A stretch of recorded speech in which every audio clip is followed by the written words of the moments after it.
New figures show that there are more than 55,000 people in the country waiting for a passport. And the wait comes as a new system is being put into operation to speed up the verification of passport forms, where it involves checking a Garda's signature. For more on this and to fill us in what the current state of play is with regard to delays, I'm joined by Eoghan Corry, travel commentator and editor of Air and Travel magazine. Eoghan, good morning. Good morning, Pat. Now, first of all, we thought that this thing had been licked, that the problems of the early summer had been resolved and the passport system was working smoothly. And indeed, the Passport Office tell us that that is so for most categories of passport seekers. Yes, Pat, we're over the hump. Moving smoothly is probably overstating it, but you've got to compare the 55,000 with the 195,000 waiting at the beginning of June.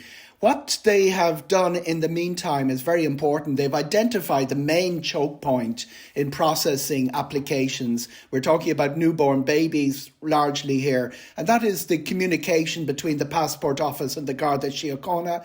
It involved a manual call to Garda stations to find a guard who may not have been on duty. With the delay, he could have been promoted and be in another station. All of that was the real choke point. And they've set up what isn't a direct line of communication, some criticism of that, but they have a sort of a central system going where the passports that are causing the most problem tracking the Garda are going directly to Garda headquarters. That seems to be doing something to shift the backlog.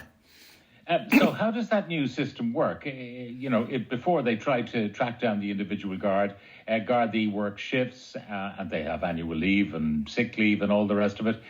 So did the passport in the past have to actually track down the absolute individual guard whose signature was on the form to check that that is indeed his or her signature? Yes, that's where it comes down to verifying that signature, verifying that witness.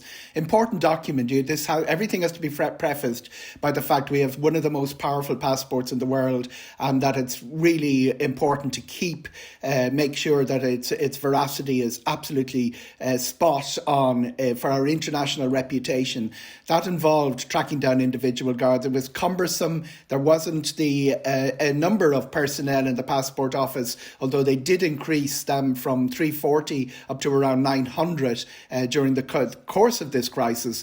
But it is very time consuming, and there was very much a view that if you eliminate this particular time consuming business of tracking down the individual Garda, things would improve. Okay. To a large extent they have. When you go into a Garda station to get a passport witness, a form, they normally put the Garda station stamp on it. Is this kind of an acceptance that these stamps could be forged? Not really. I think it's an extra verification process. As I say, one of the most powerful passports in the world. Everybody knows that the Irish passport has been properly verified. And most of these cases are dealing with children and newborn babies. So there's extra issues with children's passports. Now, what have they done to change the system? How is it different to what they used to do? Because a signature is a signature. The guy or the woman Garda is supposed to acknowledge this is my signature. Are they getting a third party to say, oh yeah, that's Joe or Josephine's signature. I recognise it. What they're doing is putting it back to the Garda system, their own bureaucracy within the Garda Síochána, rather than the individual Passport Office employee to chase down the Garda. This is only done when the initial attempt to contact the guard, it doesn't bear fruit. It doesn't sound like it's much more efficient, actually, in truth, to the first system. It may expedite some, but you're depending on the efficiency of the internal Garda bureaucracy. You've got it there. I mean, different parts of the public service are working at different speeds on this, and obviously different priorities from different branches of government. But you've got to remember, we're also over the hump in this. The chances of catching up are increasing by the week. To give you an example, Pat, in a normal year, which would be before COVID, the peak passport applications are in May, April, and then June, and it falls by about 14% each month from August to September to October, and then you're down to about 25,000 applications in December. What we saw this year was that that curve was pushed later into the summer, and we had a big backlog of people that had allowed passports to expire. So, you ended up with 634,000 applicants in 2021, and that nearly doubled in 2022 at a time the Passport Office was depleted. So the phrase, it's not seamless, it's not back to normal, but it was certainly over the hump, and 55,000 looks a lot better than 195,000 in pending. Now, what they're talking about, and this is the setup as described by the Passport Office, turnaround time for online adult renewals. Now, that's where you have a passport and it hasn't expired by more than 5 years and so on, because if it's more than 5 years old, you start again. Very good point, yes. Turnaround time for online adult renewals is 10 working days. Turnaround time for child online renewals is 15 working days. Don't know how you explain the disparity, except that the child may have changed utterly in the 5 years. Maybe that's it. Children are slower applications, and you've got to remember that just because your photograph is accepted by the machine, when a legally trained eye puts their eye over the photograph, sometimes they come back. We also had issues with the fact that people were finding at the end of a process, maybe 2-3 weeks into the process, that they had to resubmit again from the beginning. That's something the Passport Office say they have been addressing. I mean, is it something to do with how the child changes? For example, you have an 11-year-old boy when he gets his passport, and the photograph is there for the 11-year-old boy. Fast forward 5 years, you've got a very hairy 16-year-old boy, looks completely different, mustachioed perhaps, who knows? And the AI says that's not the same person. And child trafficking is a huge international issue. So children's passports are regarded as legally. The verification of children's passports is a much more intense business than it would have been in our childhood, for instance. What is the explanation for newborn babies being slow? I mean, are the parents expected to bring the baby down to the Garda station? And I mean, with all deference to parents who love their bonny baby, a lot of babies look pretty much the same.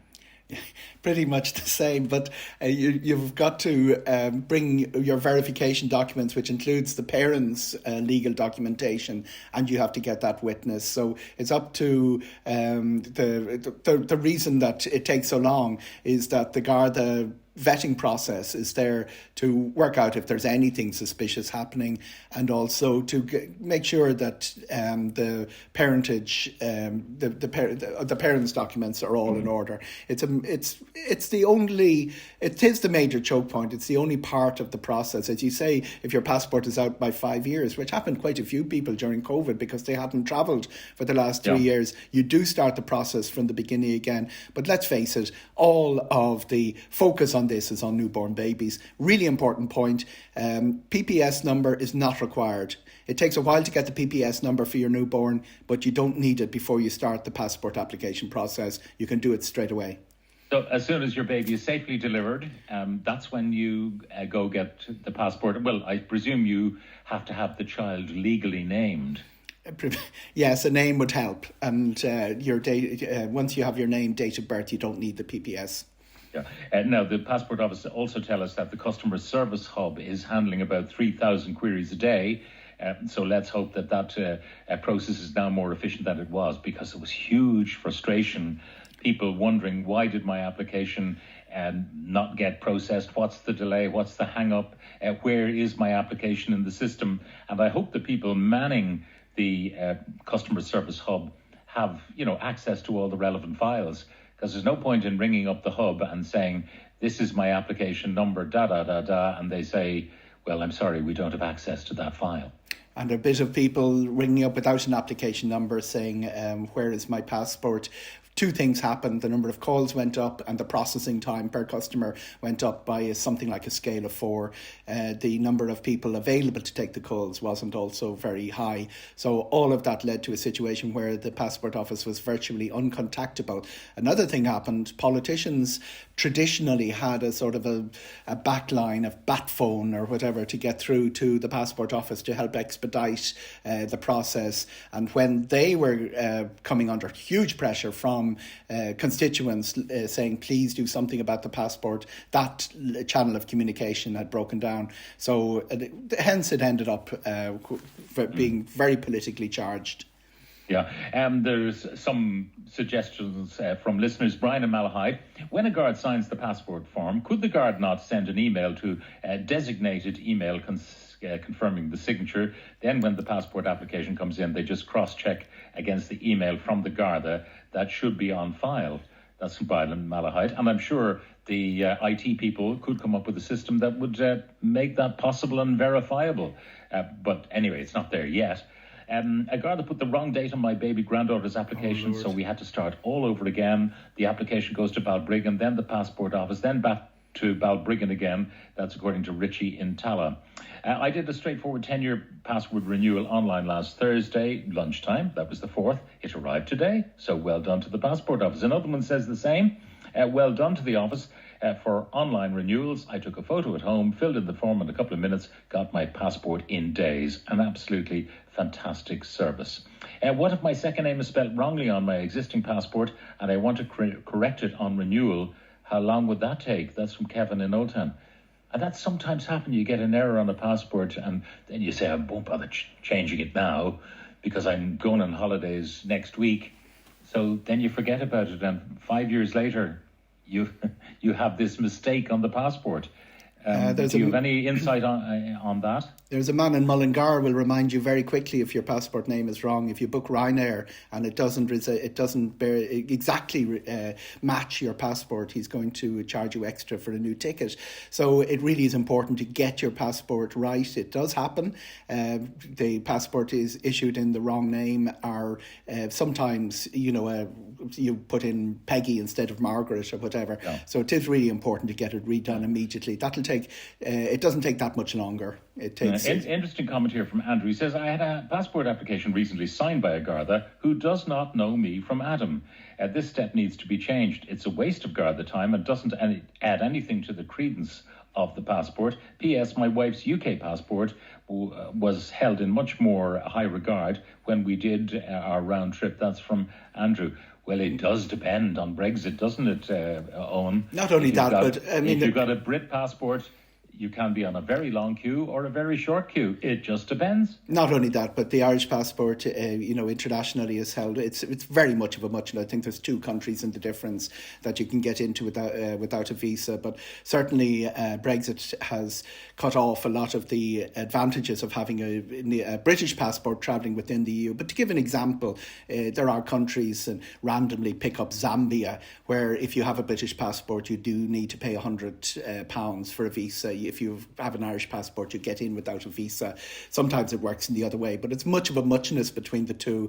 We do have one of the 4 or 5 most powerful passports in the world, according to the Henley Index. And Sweden, Germany, they're a little bit ahead of us, but it's only 1 or 2 countries out of the 200 countries in the world. It is an important legal document, and that's why people calling for the whole process to be expedited, which we heard a little bit in June, it really doesn't go because we have a reputation to defend. Eoghan, thank you very much. Always a great pleasure, Pat. Thank you.